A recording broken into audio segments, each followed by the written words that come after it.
ಅರ್ಧ ಕೊಬ್ಬರಿ ಬಟ್ಲು ತೊಗೊಂಡಿದ್ದೀನಿ. ಇದನ್ನು ತುರ್ಕೊಂಡು ತಂಬಿಟ್ಟು ಉಂಡೆ ಮಾಡೋಕ್ಕೆ ಹಾಕ್ಕೊಳ್ತೀನಿ. ಈ ಒಂದು ಅರ್ಧ ಕೊಬ್ಬರಿ ಬಟ್ಲು ಸಾಕು ಅನಿಸುತ್ತೆ, ಹಾಗಾಗಿ ನಾನು ಅರ್ಧ ಕೊಬ್ಬರಿ ಬಟ್ಲನ್ನು ತುರ್ಕೊಳ್ತಾ ಇದ್ದೀನಿ.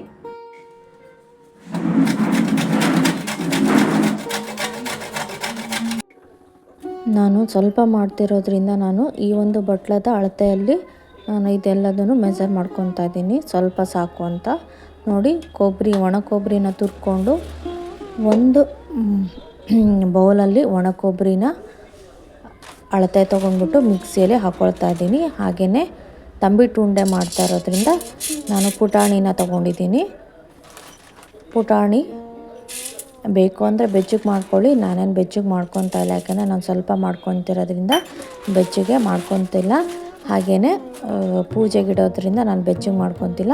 ಬರೀ 3:1 ರೇಷಿಯೋದಲ್ಲಿ ಹಾಕ್ಕೊತಾ ಇದ್ದೀನಿ. ಪುಟಾಣಿ 3, ಹಾಗೆಯೇ ಒಣ ಕೊಬ್ಬರಿ 1, ಆ ಥರ ಹಾಕ್ಕೊಂಡ್ಬಿಟ್ಟು ಸ್ವಲ್ಪ ಏಲಕ್ಕಿ ಇರುತ್ತಲ್ಲ, ಏಲಕ್ಕಿ ಪುಡಿ ಮಾಡಿ ಕೂಡ ಹಾಕಬೇಕಾಗತ್ತೆ.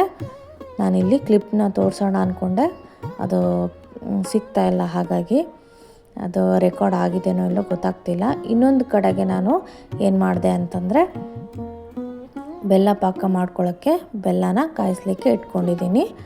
ನೋಡಿ, ಇದನ್ನು ನಾನು ಕಾಯಿಸ್ಲಿಕ್ಕೆ ಇವಾಗ ಇದನ್ನು ಮಿಕ್ಸಿಯಲ್ಲಿ ಹಾಕ್ಕೊಂಡಿರ್ತೀವಲ್ಲ ಅದನ್ನು ರುಬ್ಕೊಬೇಕು. ಸಣ್ಣ ರುಬ್ಕೊಂಡ್ರೆ ಒಳ್ಳೆಯದು. ಎಷ್ಟಾಗುತ್ತೋ ಅಷ್ಟು ಸಣ್ಣನೇ ರುಬ್ಕೊಳ್ಳಿ, ಇಲ್ಲ ಅಂತಂದರೆ ಅದು ಕಟ್ಟಲಿಕ್ಕೆ ಕಷ್ಟ ಆಗುತ್ತೆ. ಆಮೇಲೆ ಅದು ತಿನ್ನಲಿಕ್ಕೂ ಅಷ್ಟು ಟೇಸ್ಟ್ ಅನಿಸಲ್ಲ. ಎಷ್ಟಾಗುತ್ತೋ ಅಷ್ಟು ತಂಬಿಟ್ಟು ಉಂಡೆ ನೈಸಾಗಿ ರುಬ್ಕೊಳ್ಳೋದು ಒಳ್ಳೆಯದು. ಶೇಂಗಾ ಉಂಡೆಗೆ ತರಿಯಾಗಿ ರುಬ್ಕೊಂಡ್ರೆ ಒಳ್ಳೆಯದು. ತಂಬಿಟ್ಟು ಉಂಡೆಗೆ ಆದಷ್ಟು ಏನಂತಾರೆ, ಅದು ನೈಸ್ ಇದ್ರೇ ಒಳ್ಳೆಯದು. ನೋಡಿ, ಒಂದು ಪರಾತದಲ್ಲಿ ಅದನ್ನೆಲ್ಲ ಹಾಕ್ಕೊಂಡಿದ್ದೀನಿ. ಹಾಕ್ಕೊಂಡು ಮತ್ತೆ ಒಣ ಕೊಬ್ಬರಿ ಸೇರಿಸ್ಕೊತೀನಿ. ಸಪ್ರೇಟಾಗಿ ಸೇರಿಸ್ಕೊಂಡ್ರೆ ಒಳ್ಳೆ ರುಚಿ ಕೊಡುತ್ತೆ ತಿನ್ನಬೇಕಾದ್ರೆ. ಇದಕ್ಕೆ ನಾನು ಪಾಕ ಮಾಡಿಕೊಂಡು ಪಾಕದಲ್ಲಿ ನಾನು ಉಂಡೆನ ಕಟ್ತೀನಿ.